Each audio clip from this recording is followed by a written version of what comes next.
Hi there, in this video I'm going to show you how to fix an unresponsive Insta360 Go-To case.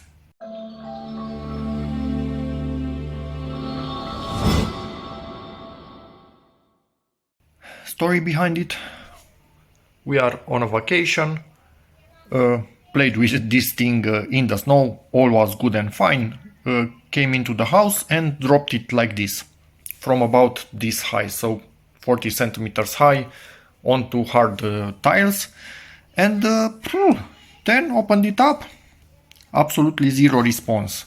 Now you can see a response, but then it wasn't doing anything. Tried to plug it in to start charging, this would not light up at all.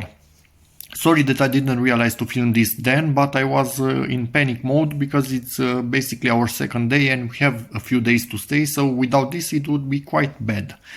So yeah, anyway, I'm explaining you now what I did.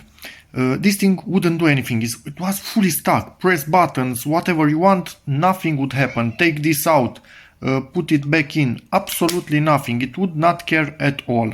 Try to plug it in with this in, without it, nothing would work. Open, close it, whatever.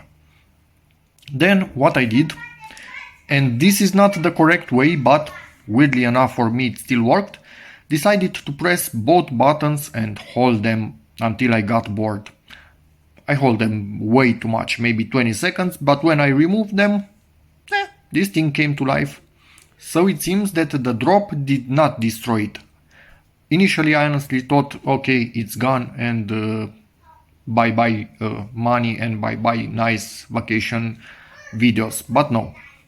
It seems that somehow, maybe due to the drop, or maybe it had nothing to do with the drop, maybe the change in temperature, who knows, this got stuck. And by holding these two buttons for 20 seconds, somehow I resetted it.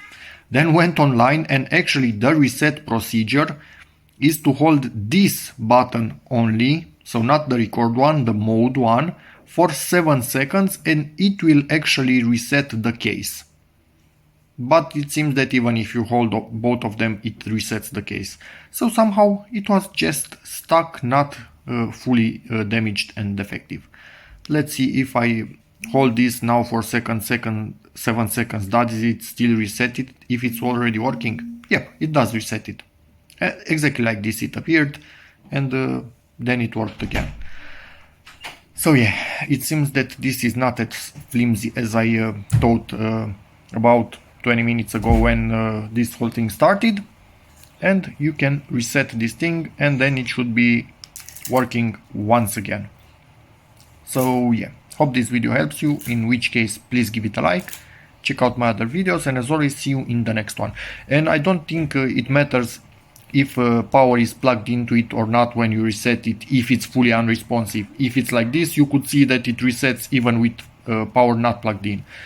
If it doesn't want to reset, doesn't want to do anything, try to plug it in, leave it plugged in for, I don't know, half an hour or something like that, and then try to reset it while it's plugged in. If it's not working, unplug it and then try to reset it.